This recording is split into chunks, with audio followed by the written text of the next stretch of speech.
আমি অনেক অনেক ছেলে আলহামদুলিল্লাহ আমার মহব্বত করে আমারে যদি কেউ জিগায় যে হুজুর এই গুনাহ ছাড়বার কথা একবার মনে হয়, আবার গুনায় জড়াইয়া পড়ি, কি করব? বা মাঝে মাঝে সিদ্ধান্ত নেই ভালো হয়ে চলবো, আবার 15 দিন পরে 20 দিন পরে আবার টেম্পার জায়গা পারি না, কি করব? তা আমি সবসময় বলি চেষ্টা করবা কোন আল্লাহওয়ালার কাছে আসা যাওয়া করো।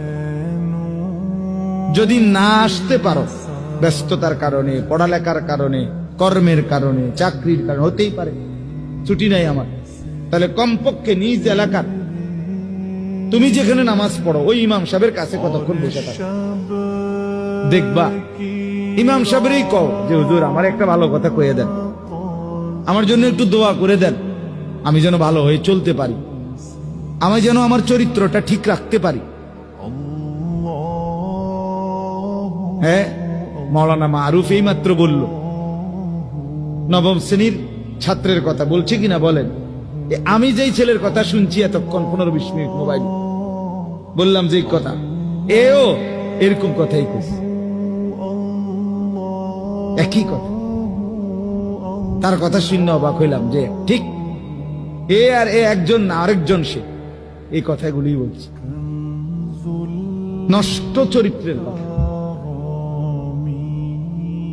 জঘন্যতা কোথায় নামছে?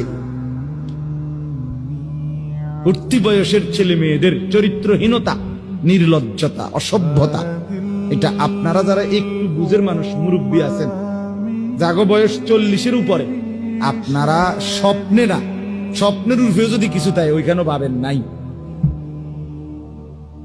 আমার সমাজের, আমার দেশের, আমাদের অঞ্চলের সর্বত্র উঠতি বয়সের ছেলে মেয়েদের হালাত কি?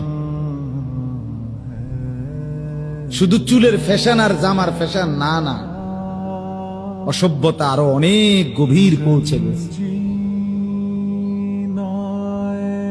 যেখান থেকে ফিরে আসা বড় কঠিন হয়ে দাঁড়ায়। হ্যাঁ, চেহারা সুরতের মধ্যে নগ্নতা, মনে হয় যেন ভাসতেছে, খেলতেছে।